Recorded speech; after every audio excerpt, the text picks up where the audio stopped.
Hello, hello, hello. This is Truth Be Told. This is Dr. Walter Aka. And you guys know me. My name is Leroy Horton. I could not pass up this chance. We got a guest whose name also goes with one of my favorite songs of all time. So I'm just going to bless you with like 5 to 10 seconds of, and all my African brothers and sisters definitely know this song. Let's see if it'll play for us here.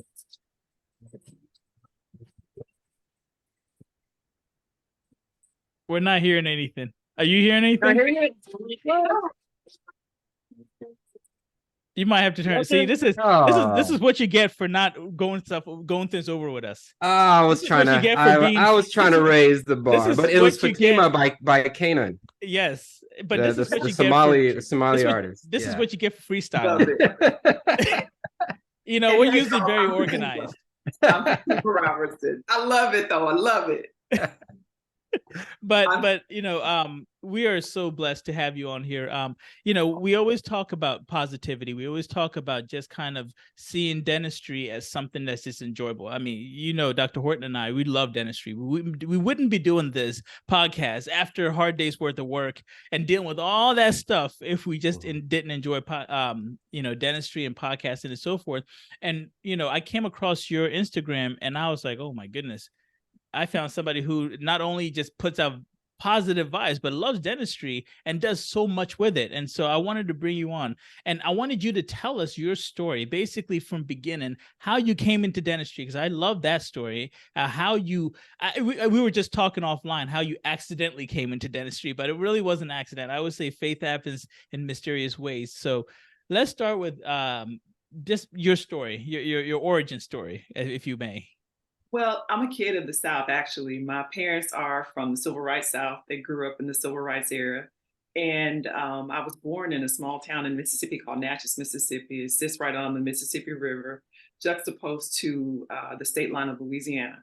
So it back in the day, it was a center of industry. When things and products would come up the Gulf Coast, that would be one of the places where it would stop. It would stop in Natchez, and that's how Natchez kind of grew out of nothing. So essentially, my parents grew up in that small town all their lives, and they had me. This was in the early 70s, and they decided, you know what? If we are going to have anything that is going to be any better than we had, any kind of quality of life than we had, they just decided that, as so many other people did, I was just saying this to someone else, that they just became a part of the Great Migration North, as so many other people. They went to places like LA, they went to Chicago, they went to St. Louis, Detroit, all those other places that African Americans just left the Civil Rights South in search of like something different. We landed in St. Louis, which is where I grew up, and subsequently had two younger siblings. And my parents thought, I was in my room studying, and they thought, okay, she's going to be something. They didn't know what to tell me to do. They just thought, okay, she's in her room studying. She's going to do something special. We just don't know what it's going to be. But they didn't know to tell me to go to college. They didn't know to tell me to go to trade school. They just thought, okay, she's studying, so maybe she's going to be something big. And I ultimately decided that I wanted to be a pharmacist. I probably was about 13, 14. I said, okay, I'll just be a pharmacist, because I thought that that was kind of cool. You still had the old pharmacies. You didn't really have a lot of the Walgreens or the CVS's or any places like that. You had the mom and pop pharmacies, right? And I knew I wanted to own my own business. So, okay, I like science, I like math. Let's just be a pharmacist and own my own pharmacy. Well, subsequently, I'm with my mom one day, and she's got to have some major work done at the dental office. We walk in, I didn't know this, but we walk in, and there's an African American man who was the dentist.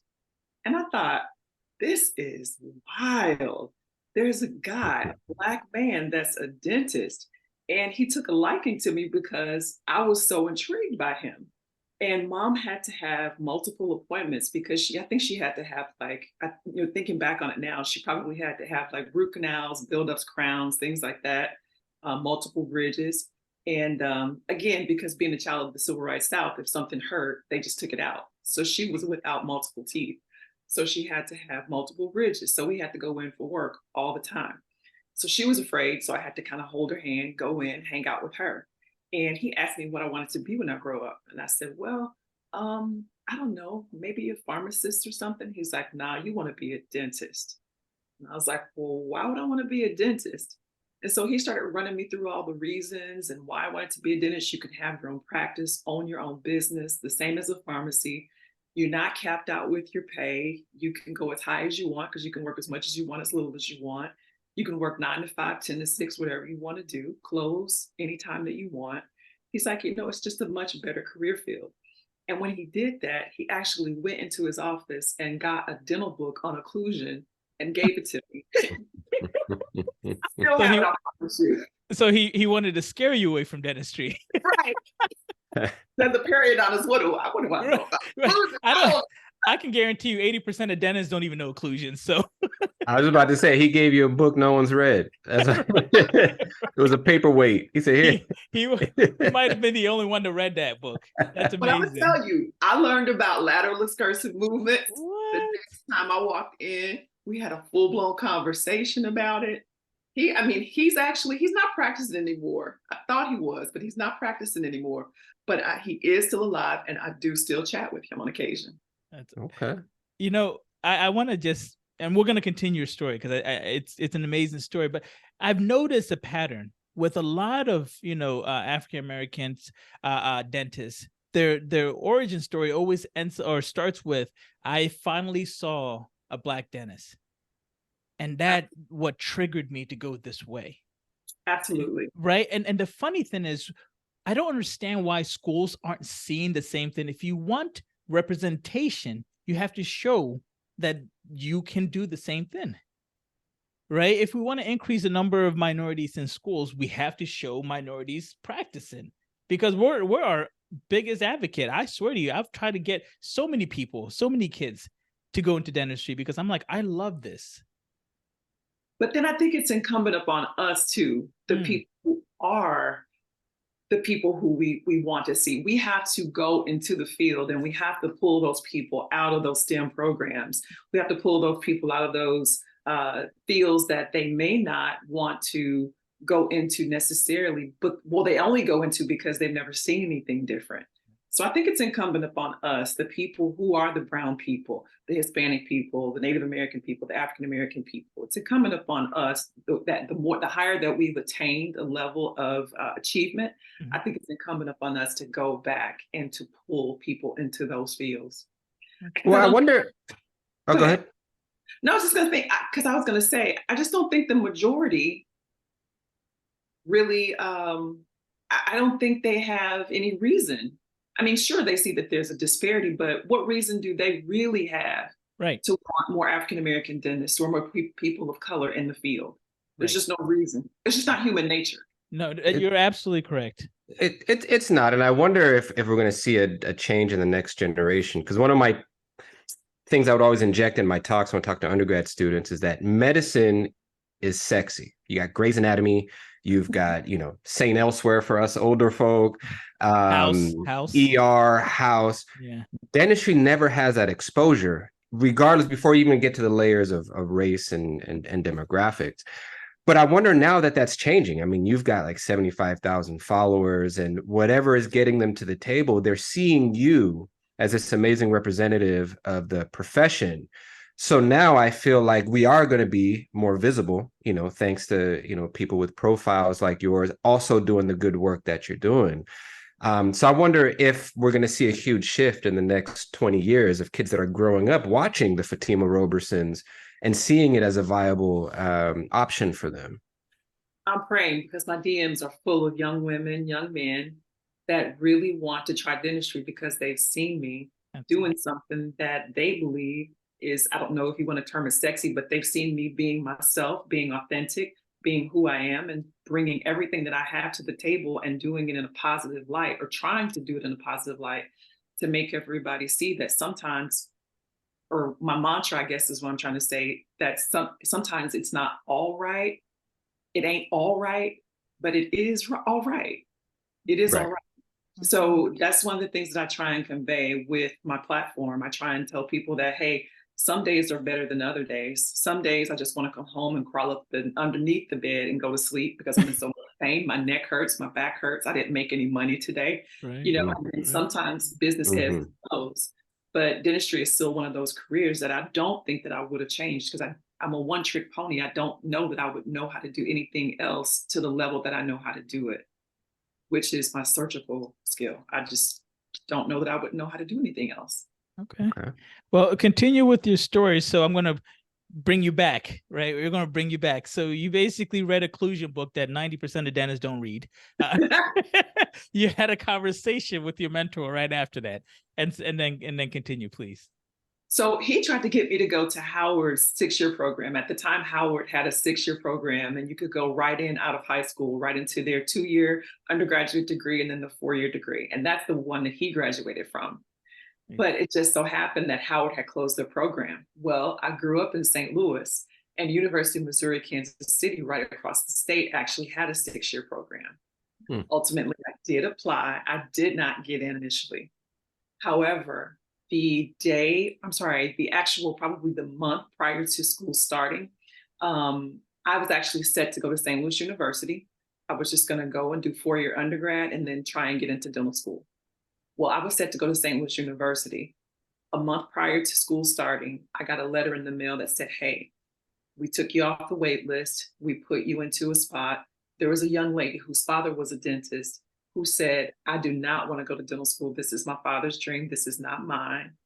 Of course, I don't have all this information initially, but when I get there, I find all this out. They're like, she did not want to come. She took her name out of the hat. You got into the position. So it was just by God's divine grace that I actually got a seat, because I was on the wait list because my ACT score needed to be a 26. I took it 3 times. I'm just not a great standardized test taker. I got 21, 21, and 22.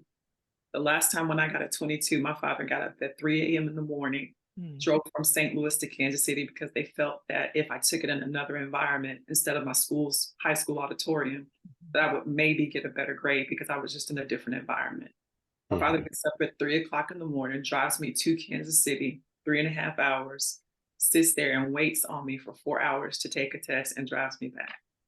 Let's shout out the good dads out there. You That know is what? amazing, isn't it? Let's shout out the good fathers that are there and will drive 4 hours in the middle of the night.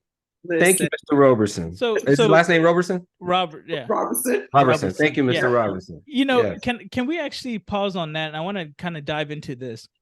Your parents, did they go to college? My mom does not have any college, and my dad had 2 years of college. But what my dad did was he stopped going to school and went to Detroit to work at Ford Motor Company. He wanted to make money, and he got drafted to Vietnam. There you go. So they understood the importance of education. They had to have, right? In order for them to realize how important it is. So can we talk about, like, just, family? You don't necessarily have to have that mom or dad that is a dentist or whatever, but just somebody to just say, hey, we believe in you and we're going to push you forward. Even though we didn't get there, we're going to push you forward that way. Can you kind of enhance that conversation with your parents? Absolutely. My mom worked for Southwestern Bell, now known as AT&T, for 32 years. That's just what she did. She started at 17 and she worked all the way through for 32 years. My mom did not have any type of professional degree. She didn't have any college training. She didn't have anything. Dad, like I said before, quit going to school just to work at Ford Motor Company during the summertime, thinking he was just going to have fun and then come back and get in school. United States government said, you're not in school, we're going to draft you. So he never did have a chance to complete his studies. But both of them knew that there was an education that they had to allow me to have an opportunity to get. They felt as though they had reached the peak of what they were to do. I think that my parents felt that they had taken it as far as God was going to give them the grace to go. And now it was their job to be breeding ground for greater opportunities. And I think that's why they decided to leave Mississippi, because they knew that Mississippi and Louisiana would toggle between 49th and 50th every year for the quality of education. I think they're still there. Absolutely. Yeah. Absolutely. Premature low birth weight, Louisiana, I mean, just everything. Just a cycle of poverty. And they knew that if there was going to be something different, that they had to get us out of there, number one. Number two, they had to be able to support us and put us in an environment where it was going to be conducive to us being able to go to school, learn something different. Because I think as a parent, you want your child to do at least one step better than what you did, right? So I think that because that was the case, they were hoping and praying that I just went to college. They didn't know what I was going to do. As a matter of fact, when I told them I wanted to go to dental school, they were like, okay. They had no clue. They had Right. no clue. They were just Right. hoping I went to college and did better than them. Did you So who's feel? Oh, us? go Do you ahead. have siblings? I do. I have an older brother and I Okay. have two younger sisters. Okay. So that leads me into a question. Yes. Were you always studious? Because I know, me having multiple kids, I know I can tell one kid might be drawn towards academics. Two of my kids are drawn, they read a lot, but it's all science fiction. Did they know that you would take to college and academics, or was that just a general push that they had? It was a general push that they had. And I'm going to be honest with you, I wasn't a studious kid. I did just enough to get by. I didn't do a whole lot. I really did not. As a matter of fact, graduating high school, my GPA was only 3.2. So what changed? Because I mean, I have the same kind of story. So what changed? What got you to switch that light switch? Because I mean, you're clearly, look at the books, look at you, look at You've probably read them, unlike Walt and his books Oh behind no, I him. don't You read any probably of this. opened yours at least No, once, this is all fake. This is all fake. So I'm talking about Walt. right? it's all fake. The only thing, the flag. That's all I just want to represent the flag, But no, in all honesty, like, so what was that switch? Because I think a lot of people would like to know, hey, it's just because you're not studious in high school doesn't necessarily mean something won't motivate you to be that way. I got there and I felt horrible about the fact that I could potentially squander my opportunity to make my parents proud of me. Mm. I got there and I wasn't doing well. As a matter of fact, that first semester, they put me on probation. I had a 2.3 GPA my first semester in college. I happened to have an advisor. Me too. It's not nothing to be proud of, to be honest with you. Right? But I did 2.3 my freshman year, first semester. Yeah. Exactly. Yeah. I happened to have an academic advisor who pulled my coattail. And he was like, listen, he was an African-American gentleman. He's actually still working at the dental school. He pulled my coattail and he said, listen, I forgot to tell you, I went to a 6-year program at UNC. So I did 2 years of undergrad and 4 years of dental school. The academic advisors that we used were dental school academic advisors. Hey. So in my freshman year, he was still my dental advisor. He was still my advisor just because we were a part of the program. So he pulled my coattail and he said, listen, in high school, every day you would call me and you would tell me how much you wanted to be in this program. Fought for you to get in. Now you're here. Now what you're about to do is you're about to squander your entire opportunity to make your parents proud. You're going to go back home and work at Kmart, which if that's what you want to do, that's fine. But you have an opportunity to do something special. Right. So, the only other thing I can do is call your parents. And I was like thinking about him calling my dad. I thought, oh no, you will not call my daddy because number one, he's Black. Number two, he's bald. Number three, he's got a beard. So he doesn't play. Are you sure he's not African? Because that was the only check left in my life. That's the only thing. That's awesome. Well, let me ask you, because I feel like you brought up something maybe accidentally. The fear not of being in trouble by our parents, but disappointing our parents when they have so visibly invested so much into us.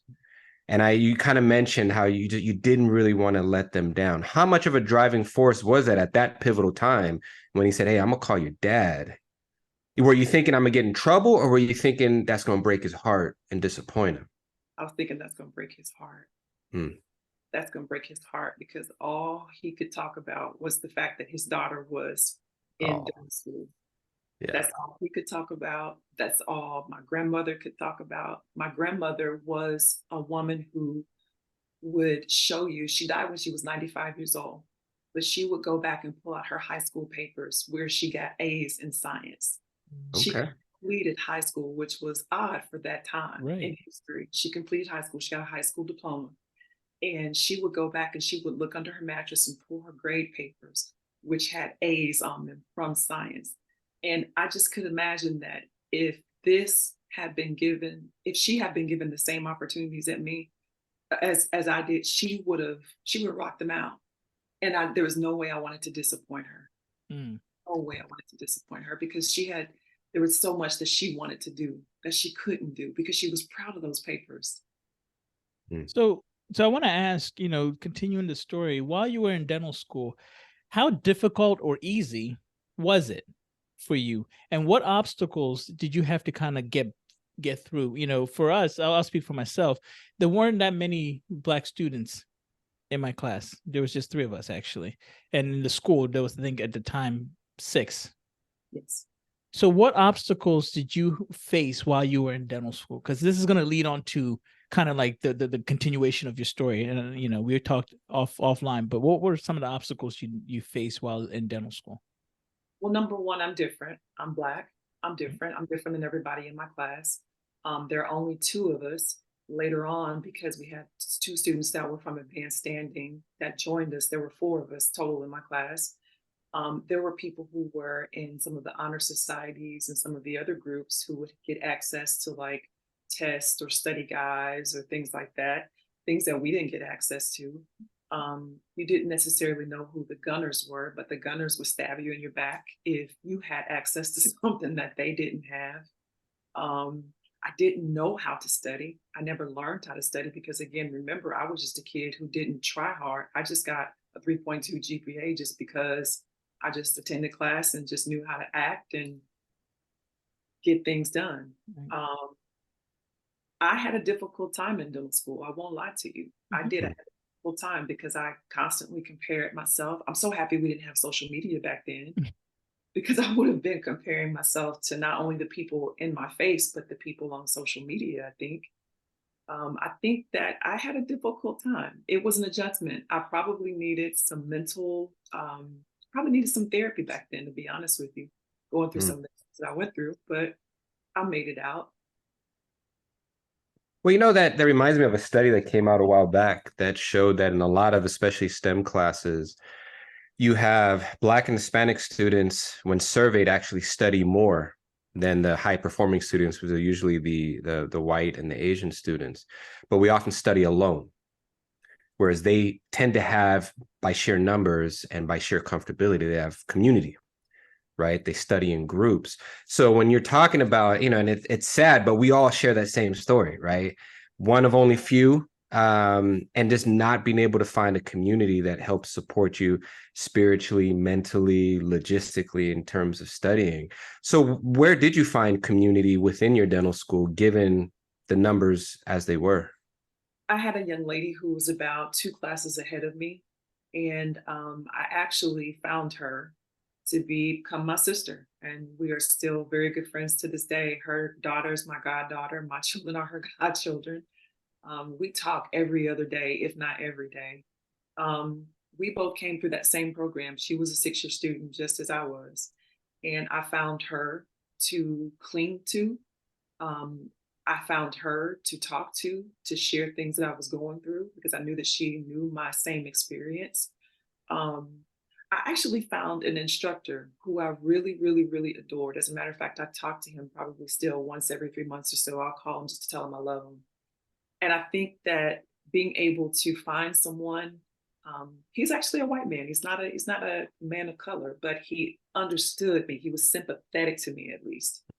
And so when I had problems, I would go to him and share those problems with him, and he would talk me out of the tree or talk me off the roof or off the edge, whatever it may be. But I think that's what I found. I found my community in an instructor that I could chat with and in a person that was about 2 classes ahead of me. By the time she left, I think I was strong enough to support myself, but it wasn't easy. Right. And I think it's important we highlight that because, and we'll get into the story a little bit later, but you're a periodontist, Mhm. which is one of the most academic specialties on top of dental school, which makes this story that much more, I guess, intriguing and amazing and interesting. Because as you're telling this, I really want anyone listening, especially not in the dental field, you're saying this at this snapshot, but then you still go on to be extremely successful in one of the most rigorously academic programs or specialties out there. Yes, I did. Yeah. And I think I did that because number one, I always loved perio. I've always loved the surgical aspect of dentistry. I did not want to do fillings and crowns and bridges and dentures all day. I felt that perio was my truest calling.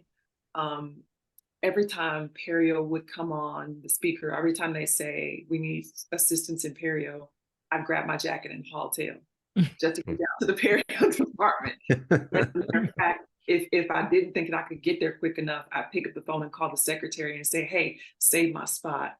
I get there and they'd already be waiting for me. They would be fighting over me assisting them Who because gets they you? knew that I I love. love it. I love it. I was gonna say, where were kids like you when I was going through residency? I was like, please, anybody, please come and help us. Thank you.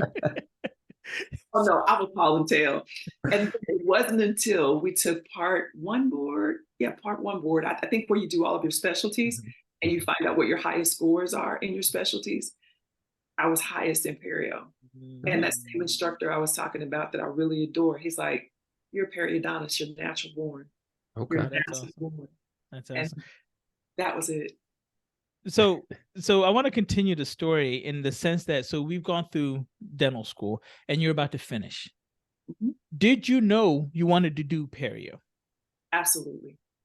Did you apply to perio? No. And you know Okay. why? Yeah, I already knew the answer, but you know, I gotta make it dramatic, and I have gotta- to. You know what I yeah. mean, I gotta make it look good. Dun, dun, for the- dun. so please, you know, this is what you get when you listen to our podcast. A lot of drama, a lot of suspense, but Yeah. please tell us, you know, what happened when you were about to finish with school and what the path that led you to another route before you can't come into perio. Man, I was beat down mentally. I was beat down mentally. I hit the wall. I was in school for 6 years straight. I missed out on things as simple as pledging. I was able to pledge, but I wasn't able to be an undergrad a long time. I had to go right to dental school. So I wasn't able to enjoy myself in that respect. I wasn't able to go out and hang out with my friends.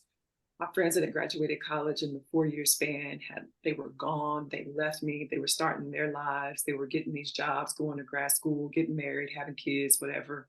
And I just felt like I missed out on so much. I had been in the constant state of delayed gratification the entire time. I said, you know what? I'm gonna get out. I'm gonna go to work. And that's just gonna be what it is. And I won't return until I get my mental status right. Mm. And I thought, I'm gonna do it. But God is funny because just as soon as I did that, I worked for about 2.5 years, and the boss that I had, we just did not see eye to eye.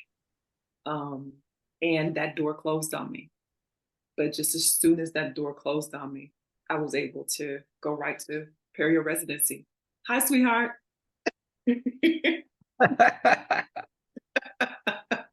Let her shine, Walt. She needs Gotta a breathe cameo. in Let it. her shine. So they're supposed to be going to bed. That's the problem.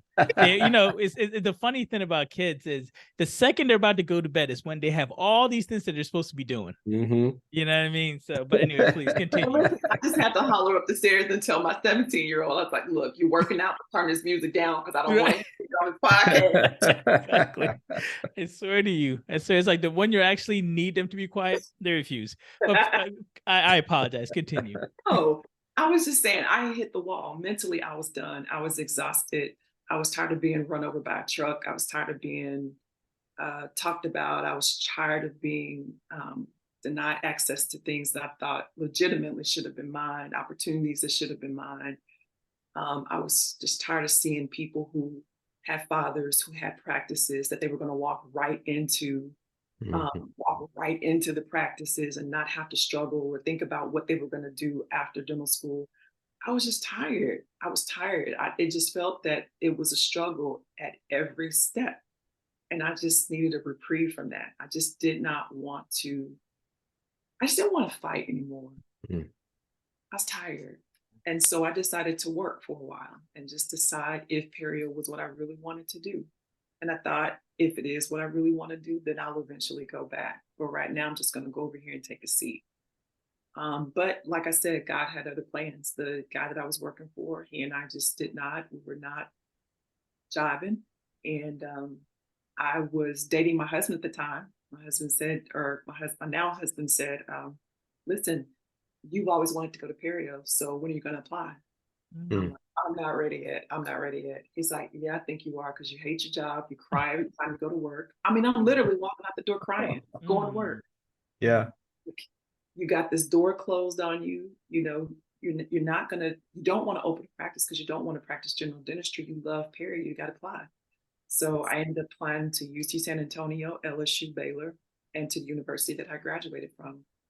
The university I graduated from called me and said, hey, we see you made an application. We don't need you to interview, but we do want you to come in and talk to us. Came in and talked to them, and they were like, you got a spot. Oh, Oh damn. my gosh. Oh my gosh. Yeah.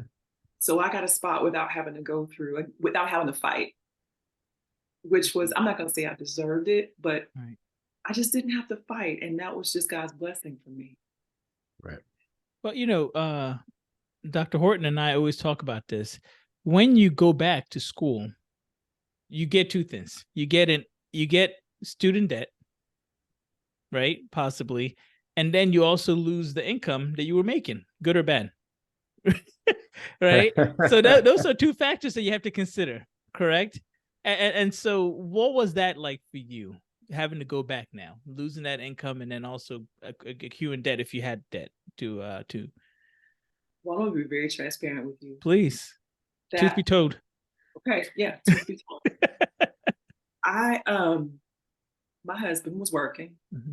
I was working. I go back to school. We had our first daughter. Our daughter was a honeymoon baby, so she's born. She's here. She's months old when I just had to go back. As a matter of fact, she's born June 9th. I start school July 1st. That's right. I start residency July 1st. That's right. So she's about 3 weeks old. I go from making about $70,000 to $80,000 a year as a general dentist to making $1,600 a month in a stipend. My husband and I lost most everything. We went from 2 cars to 1. That car was threatened to be repossessed. He had to leave the city that we were in to go to the city where my parents lived. We were living in Kansas City. He had to go to St. Louis to work because more money was to be made at this other company. He, I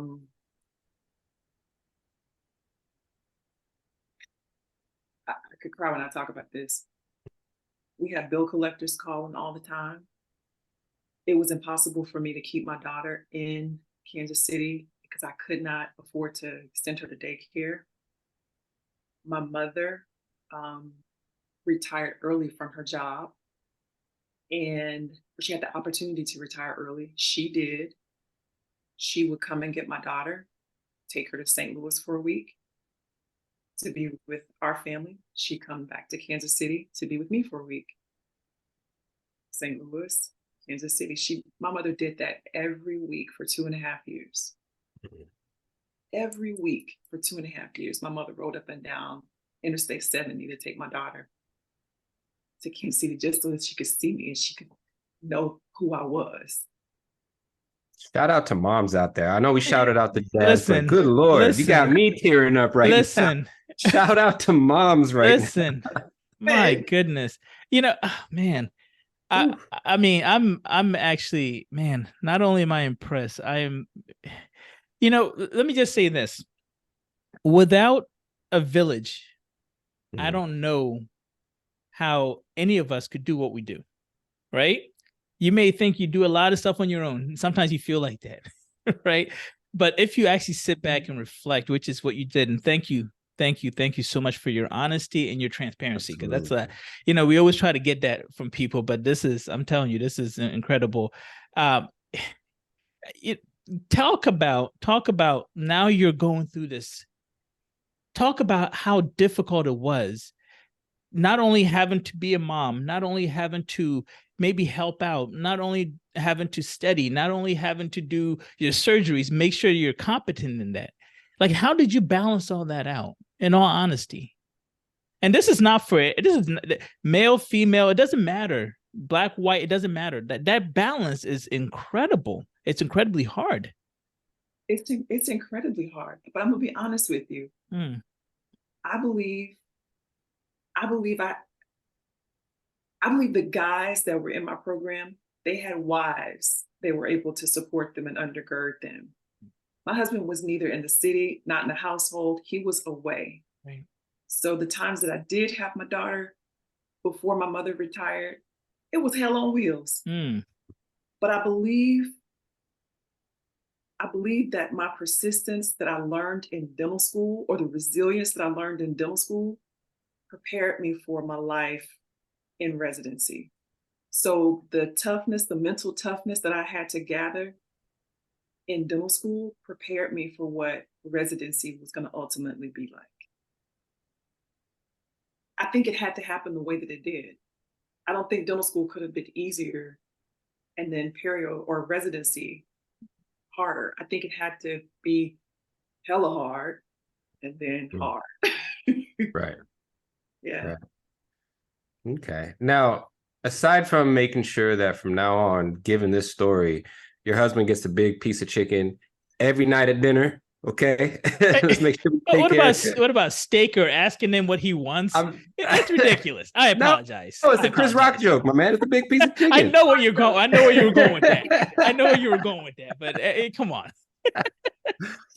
But was Perio at the time 2 years or 3 years? 3 years. You could do it in 3 years if you wanted your master's degree, but you could do it in 2.5 if you were just going to take your certificate and run.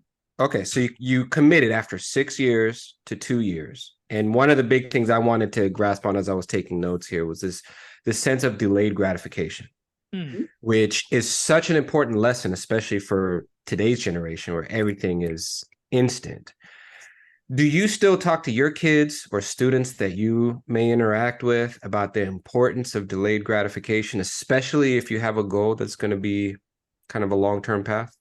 I absolutely do. And I do it in response to social media. I try and make sure that they understand that everything that they see happening, whether that person is in dental school, medical school, or not, professional school, that they may not have the same experience. What they don't see is that the person that's on social media may have walked directly into a practice that was given to them by a parent, or that person has no personal debt because there is someone underwriting their education. So I try and get them to understand that everything that you see on social media, don't let it fool you. And don't let even the people that are in your class fool you, because they are gunners and they may not necessarily only be gunners, but they really may be walking directly into a practice. This may be something that has been in the works in terms of that person getting into dental school. It may have been in the works for 20, 25 years because their father may have graduated that institution and he may give heavily to an alumni fund and may have secured a spot for his child or her child.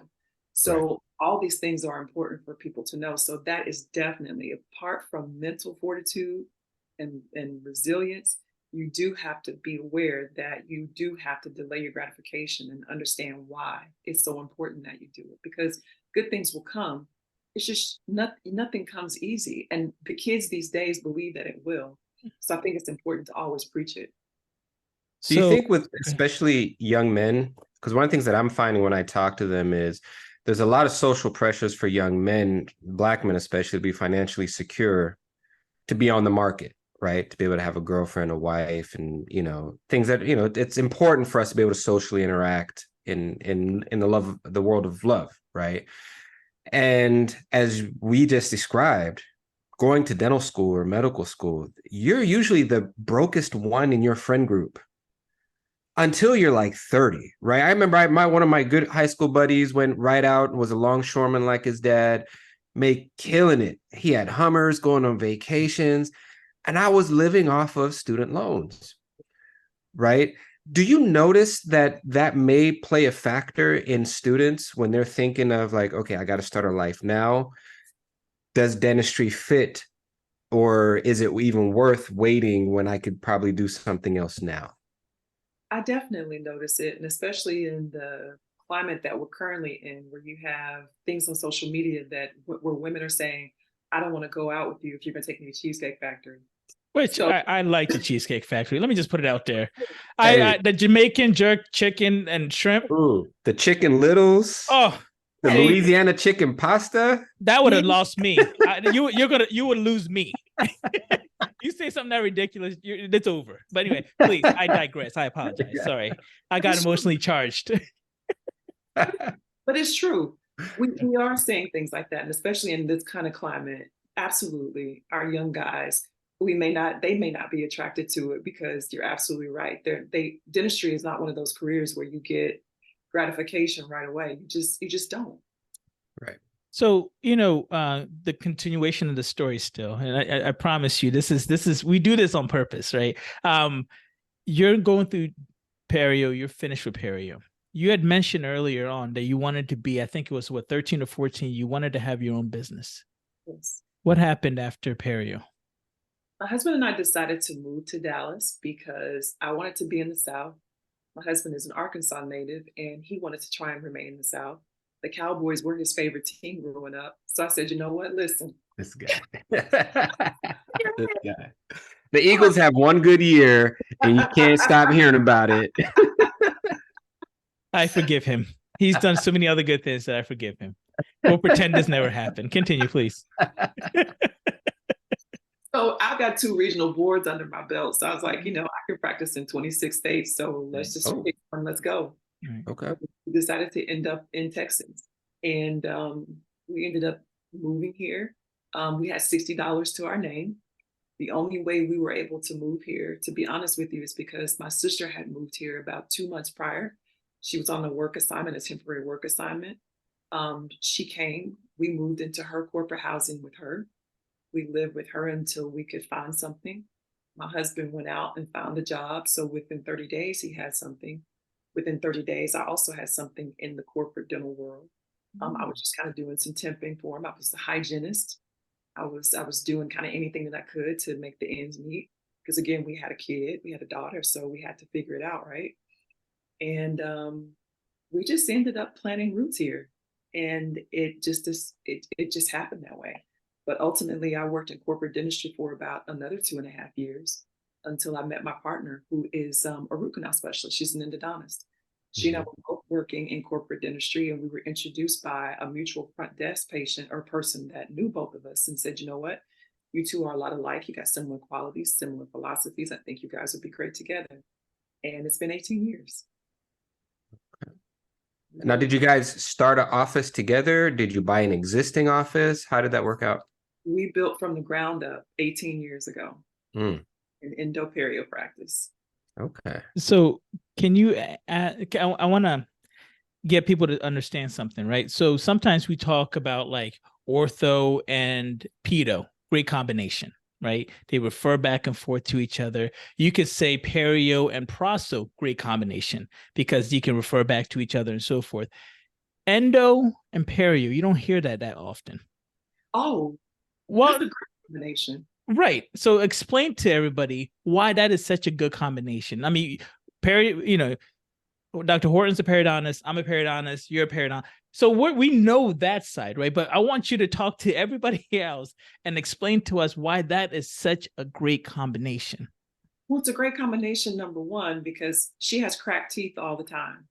She has cracked teeth. She has combination lesions all the time, which a combination lesion is, for the people out there that don't know, it's basically either an infection in the tooth or around the tooth. And sometimes they can meet in the middle. So she routinely has that. So I routinely will have her test my teeth that I believe are combination lesions. She'll have me look at the perio. She sees a furcation involvement, things like that. I don't want to talk too high level, but it's a great combination. Crown lengthening. Crown lengthening, absolutely. I'm taking teeth out that she does not believe are restorable, putting in implants, whatever the case may be. But it's a great combination. It's a great combination. And we've been together. We answer restorative questions for each other all the time. She leans on me a lot because I have been able to practice general dentistry, where she went right into her residency without practicing general dentistry.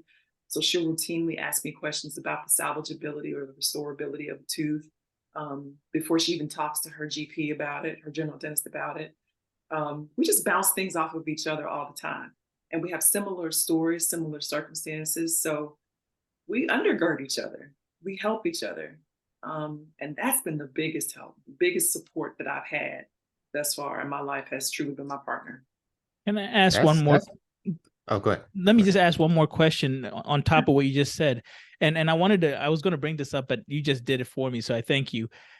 How important was it that you actually were a general dentist first before becoming a periodontist? And I think a lot of people need to hear that.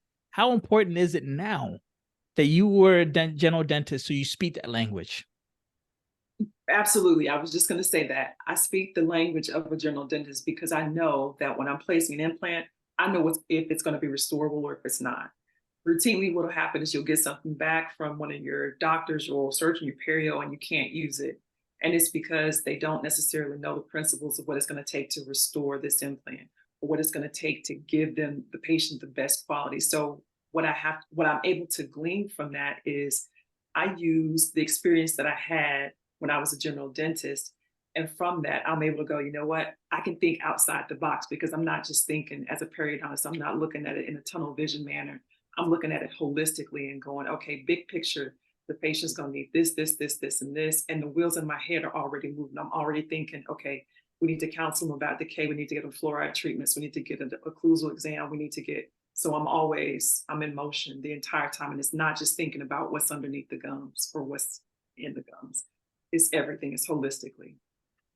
I see. Now you said you opened up your practice around 18 years ago, right? Yes. Which is it is a long time ago when you look at all the changes that have happened in the landscape of dentistry.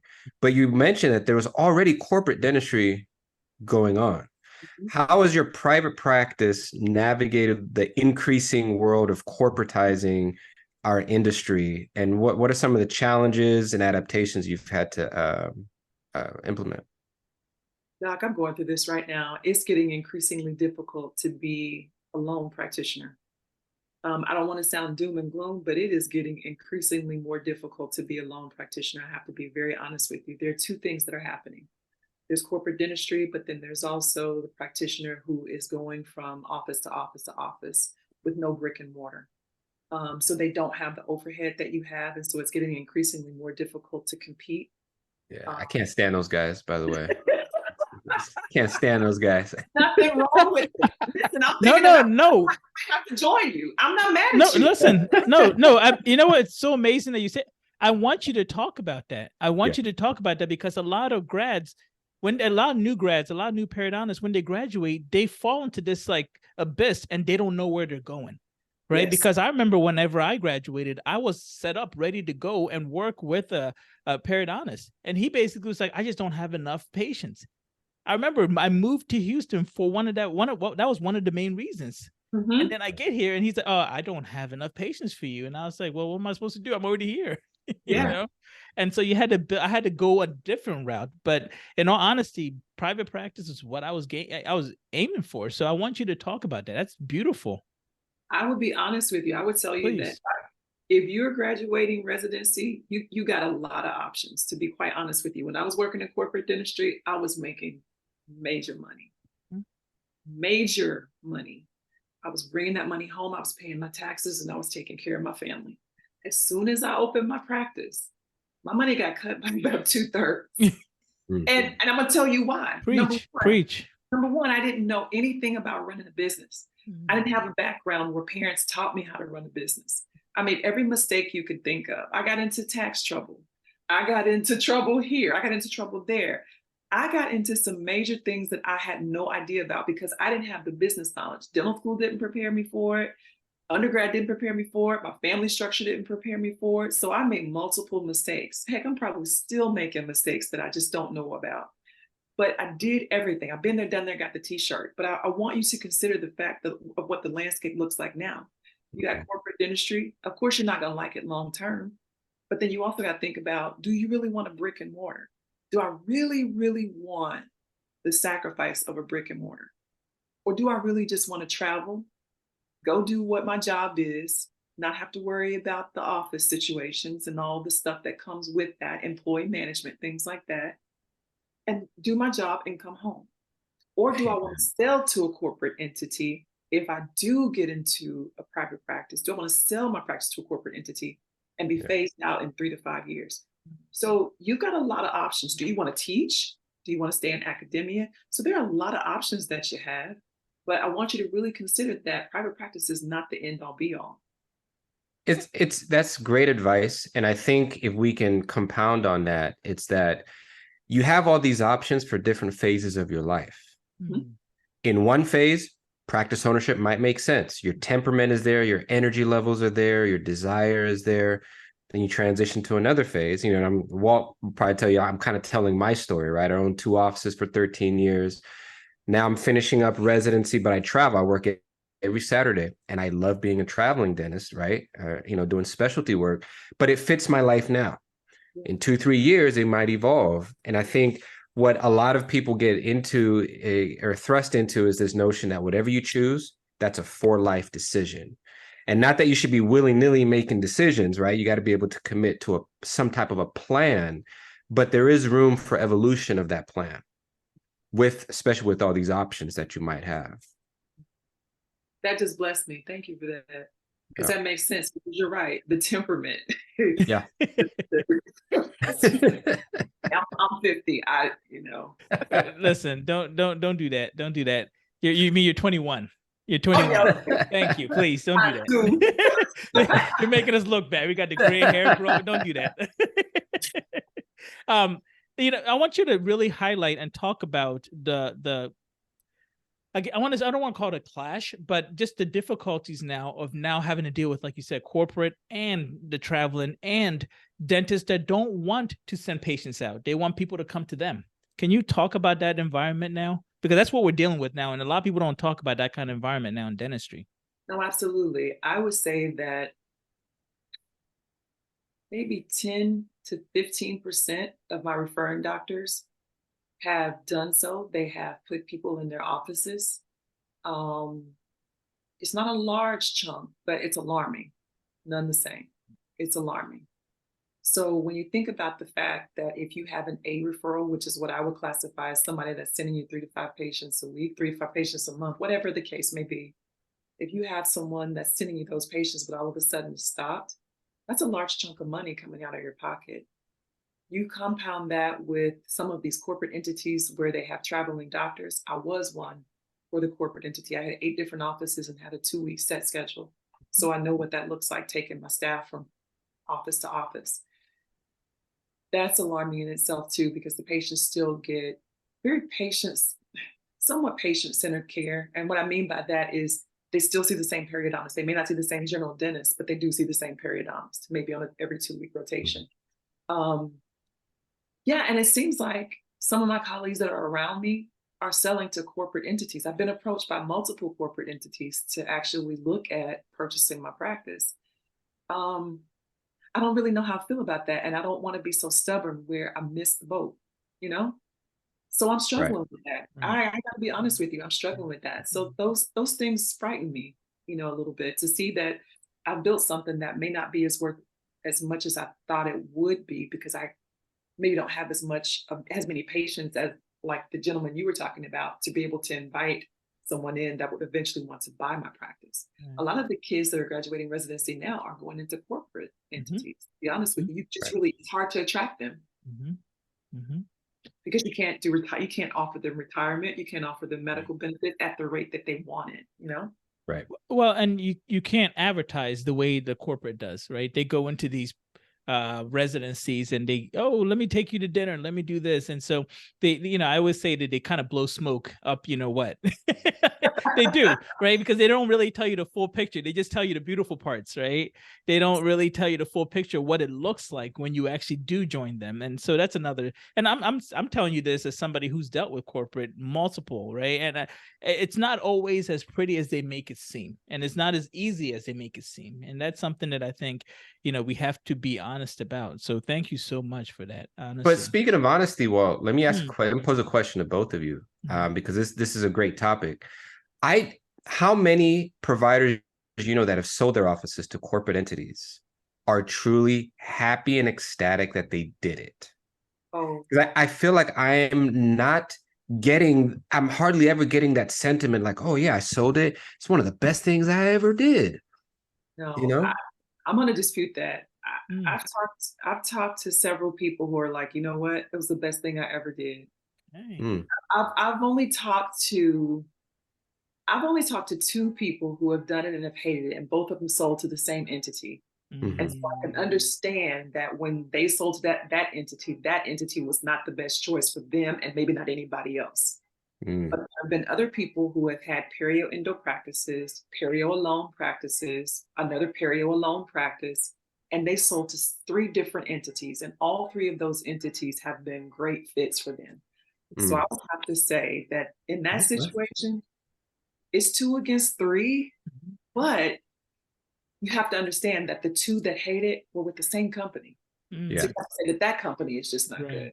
So Right. why do you think that people get to the point where they're like, you know what, I'm done with this. Let me just sell it and get off this headache that they have? Because it had to be something that triggered them to finally say, I'm going to just sell to a corporation. What do you think? I mean, and this is not you telling us a definitive, but this is your opinion. I think again, it's everything we said. You just get tired of fighting. You get tired of fighting the corporate entity. You get tired of fighting the people that have the traveling perios in their office, that don't have the overhead that you do. You get tired of just fighting employee issues.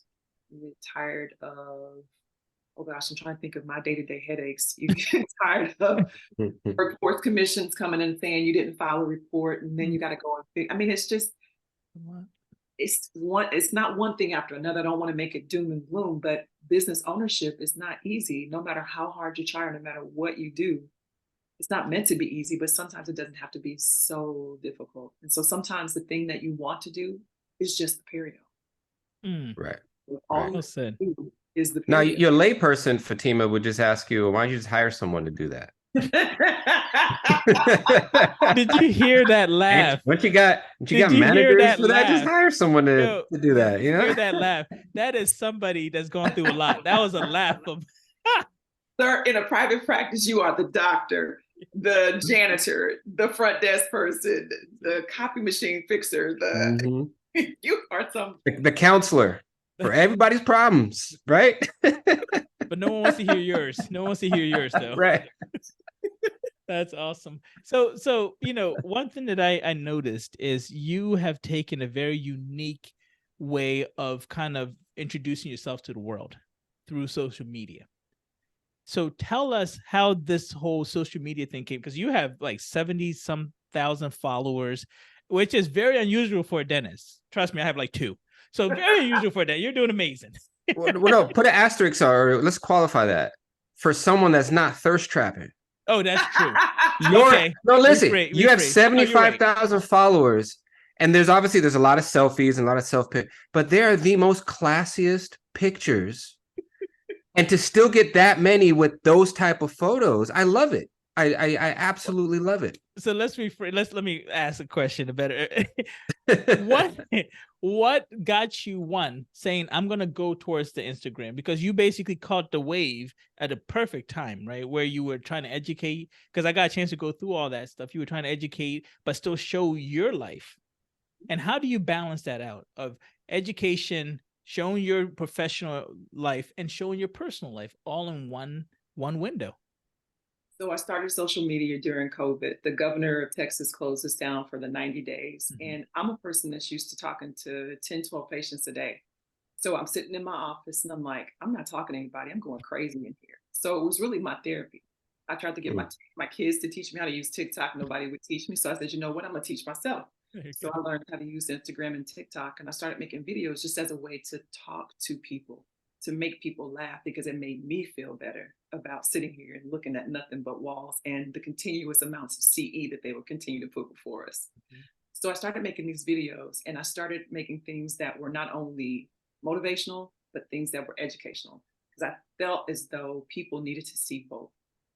Then what started happening is people would DM me and they say, hey, my daughter wants to be a dentist, or hey, my daughter wants to be a dental assistant. And I gave her your information, and I want her to start following you because I want her to look at you. And I thought, wow, is this what they call a platform? Okay, so I'm gonna do more of this. And so I would get these young girls or these young guys or just people that were following me and said, we want to be like you. And I thought, well, what is it that what makes people gravitate to me? And I thought, I'm just going to tell people who I am. I'm just going to be as real as I can. I'm going to make them laugh as much as I can. I'm going to give them as much of my real life as I can without it being overboard. Um, and I'm going to educate along the way.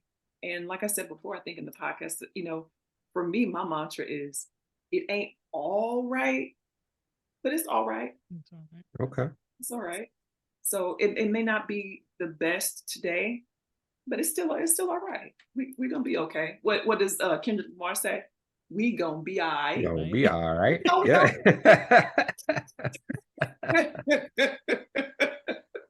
So, okay. So how, but I guess some people would want to know, how are you leveraging the social media, maybe to offset what you're seeing in the business industry as far as, marketing with corporate entities? Like, have you been able to leverage social media, and not just in income, but as part of bringing patients in, becoming a part of the more known part of the community that you're serving?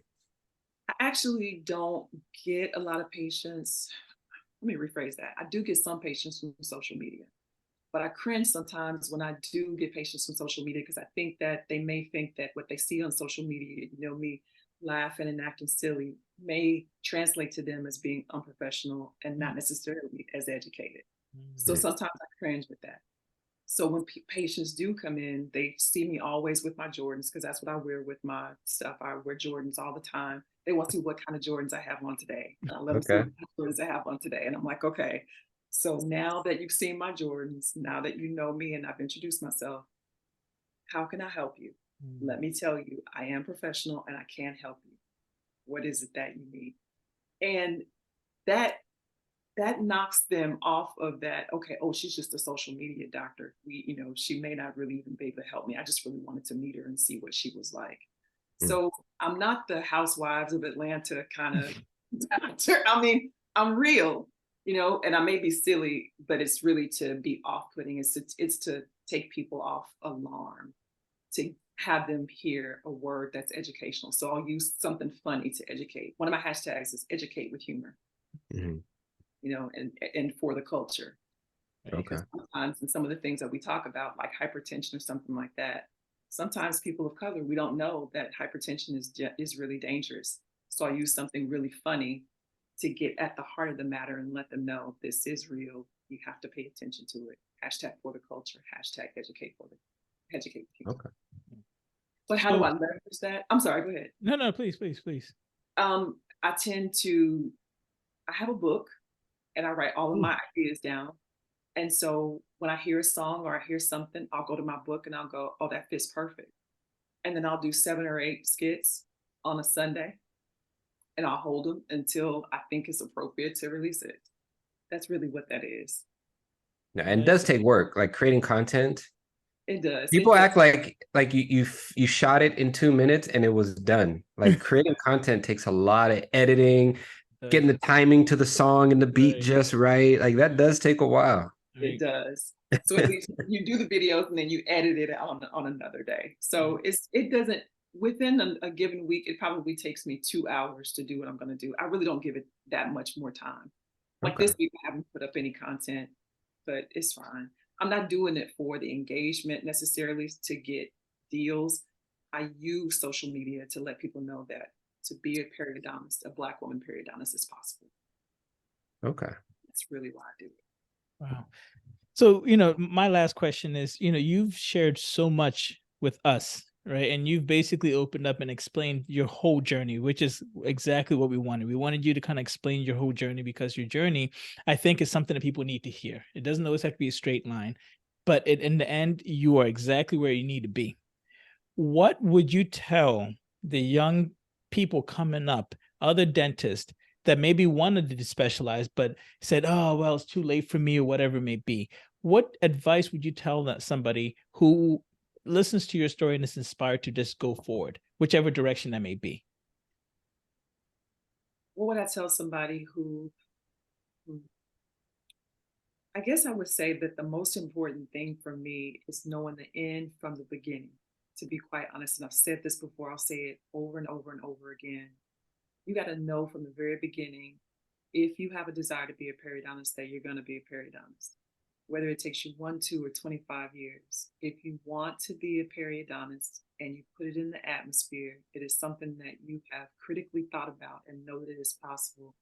If you've already seen it done before you, if it's already been done, you know that it's possible for you.